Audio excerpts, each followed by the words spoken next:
안녕하십니까. 여러분과 함께 성장해가는 채널 성공학 결혼입니다. 국내 투자자들이 테슬라, 페이스북, 아마존, 애플, 구글 등으로 대변되는 미국 초대형 기술주 투자에서 이제 중국 전기차 업체로 눈을 돌리고 있는 것 같습니다. 특히 지난 8월 미국 나스닥에 상장한 중국 샤오펑 모터스 순매식 규모가 눈에 띄게 증가해 관심이 집중되고 있습니다. 지난 11월 주가 상승이 니오 53%, 리오토 101% 올랐는데 샤오펑은 231% 가장 폭발적으로 올랐습니다. 12월에는 세 종목 모두 조정을 받고 있는데 모두 비슷한 모양의 차트를 그리고 있습니다. 세 종목 중 한 곳을 선택해 샤오펑에 대해서 알아보겠습니다. 지난 4일 한국예탁결제원 증권정보 포털 세이브로에 따르면 11월 한 달간 국내 투자자들은 9,641만 달러 규모의 샤오펑 주식을 순매수했다고 합니다. 이는 국내 투자자 해외 주식 순매수 4위에 해당하는 규모입니다. 화이자, 엔비디아, 아마존 등의 순매수 금액을 앞질렀습니다. 샤오펑은 지난 10월에만 해도 순매수 상위 50위권 안에 들지 못했습니다. 그러나 최근 중국 전기차 시장 성장 기대감이 높아지면서 국내 투자자로부터 뜨거운 관심을 받고 있는 것 같습니다. 중국 광저우에 본사를 둔 샤오펑은 2015년 중국 최대 전자상거래 업체 알리바바 출신들이 설립한 전기차 업체입니다. 알리바바 모바일 사업을 총괄했던 허 샤오펑이 최고 경영자를 맡고 있습니다. 현재까지 SUV G3와 세단 P7 등 2개의 차종을 출시한 상태입니다.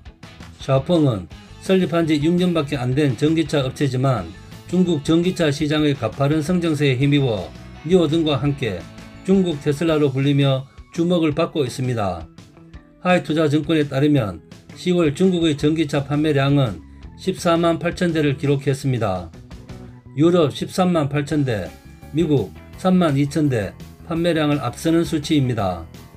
중국 전기차 성장 외에도 올해 샤오펑이 출시한 전기차 세단 P7이 좋은 평가를 받으며 주가에 긍정적으로 작용했습니다. 샤오펑의 주가는 지난 3일 기준 공모가 15달러 대비 245% 급등한 상태입니다. 10월까지 18에서 20달러의 박스권을 오갔지만 11월 이후 무서운 상승세를 이어가고 있습니다. 지난달 23일에는 주가가 72.17달러까지 치솟으며 최고가를 기록하기도 했었습니다. 제가 중국 전기차 3인방 중에서 한 곳을 선택한다면 샤오펑을 선택한 이유는 니오, 리오토보다 상대적으로 기술력에서 우수하다고 생각하기 때문입니다. 테슬라의 모델 3, 모델 Y 같은 전기차도 단순히 전기차만 생각했을 때는 글로벌 완성차 업체들이 앞선다고 할 수도 있습니다. 테슬라가 앞서가는 이유는 하드웨어가 아니라 몇 년을 앞서가는 소프트웨어에 있습니다. 바로 이 부분에서 샤오펑이 두 업체보다는 우수하기 때문입니다. 테슬라에 근무했던 전 직원이 샤오펑에 입사를 하고 기술 유출 문제가 논란이 되고 있습니다. 중신증권에 따르면 샤오펑은 이미 그 기술을 넘어선 상태이고 오히려 자율주차는 테슬라를 앞서가고 있다고 전했습니다. 지금 현재 그 직원은 샤오펑을 그만둔 상태라고 합니다.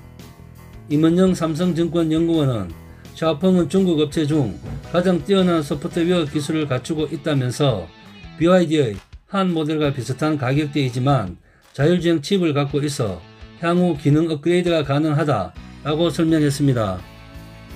이어 중국의 중저가 전기차 시장이 커질수록 샤오펑의 판매 대수 증가가 예상된다며 위탁 생산 외에 자체 공장도 갖추고 있어 향후 투자 부담이 가장 적은 업체라고 분석했습니다.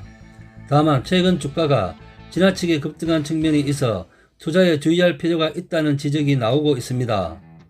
지난 영상에서 말씀드린 것처럼 PSR 기준 테슬라보다 2배 이상 고평가되어 있습니다.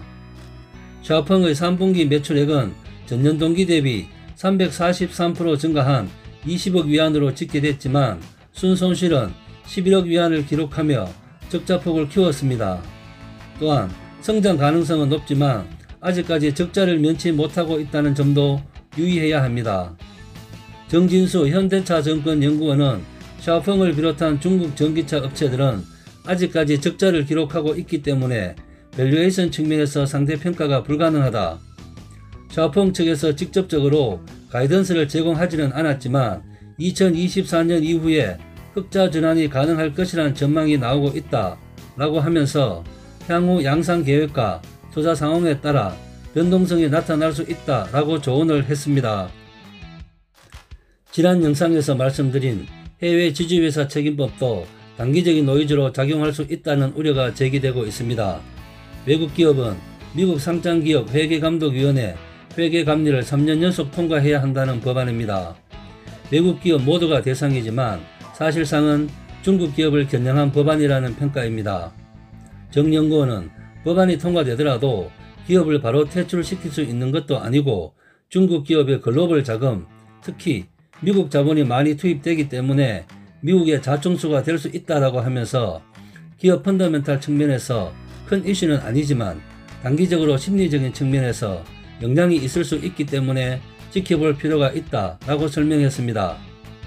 지금까지는 중국 기준의 회계감리로 대체가 되었지만 이 법안이 통과되더라도 미국 내 중국 기업들은 PCAOB 감리 기준에 맞출 가능성이 높아서 장기적으로는 문제가 없을 것으로 보입니다. 미중 갈등으로 인한 트럼프 대통령의 압박으로 알리바바를 비롯한 중국 기업들은 지난해부터 홍콩 시장에 2차 상장을 하기도 했었습니다. 여러분과 함께 성장해가는 채널 성공학 결혼, 오늘의 핫 포인트입니다. 니오, 샤오펑, 리오토, 중국의 전기차 굴기 3인방 중에서 어느 한 곳을 선택한다면 소프트웨어 부분에서 가장 앞서 있는 샤오펑을 선택할 것 같습니다. 테슬라도 수년간 롤러코스터를 탔습니다. 지금은 테슬라보다도 고평가되어 있으니 한 박자 쉬어가는 것도 생각해 볼 때인 것 같습니다. 개인적인 생각이니까 참고만 하시고 대박 나시길 바랍니다. 이상 마치겠습니다. 감사합니다.